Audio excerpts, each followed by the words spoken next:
আসসালামু আলাইকুম। রান্না করছি আজকে মাছের ভুনা। মাছগুলো রান্না করার জন্য কয়েক টুকরা এলাচ, দারচিনি আর জিরা বেটে নিয়েছি। এবার মাছগুলোকে হলুদ লবণ মাখিয়ে ভালো করে মেখে নিচ্ছি। নিয়ে মাছগুলোকে একটু ভেজে নিতে হবে। দেখেন এভাবে ভেজে নিয়েছি। ভেজে নেওয়ার পরে যে তেল বেশি ছিল বাকি তেলটা কড়াইতে দিয়ে দিচ্ছি। আর একটু সামান্য পরিমাণ তেল দিয়ে দিলাম। তেল গরম হয়ে গেলে দিয়ে দিলাম পেঁয়াজ কুচি।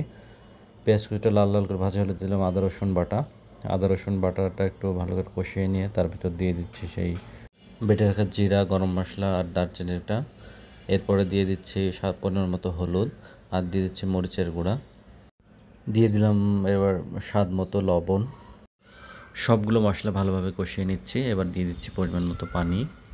পানি দিয়ে পানিটা যখন ফুটে উঠবে তখন তার ভিতরে দিয়ে দেবো সেই ভেজে রাখা মাছগুলো। আমার ভিডিওটি কেমন লাগলো অবশ্যই জানাবেন এবং আমার চ্যানেলটি সবাই সাবস্ক্রাইব করে আমাকে অনুপ্রেরণা যোগাবেন যাতে আমি নতুন নতুন ভিডিও দিতে পারি। এবং এর পানিটা যখন মাছটা ফুটে উঠছে তখন দিয়ে দিচ্ছি মরিচ কুচি। মরিচ কুচিটা দিলে কী হয়, অন্যরকম একটা সেন্ট হয়। এবং মরিচ ফালি করেও আপনি দিতে পারেন। দেখেন আমার মাছ ভুনাটা ফাইনালি হয়ে গেছে। লাস্টে একটু জিরা গুঁড়া দিয়ে দিচ্ছি।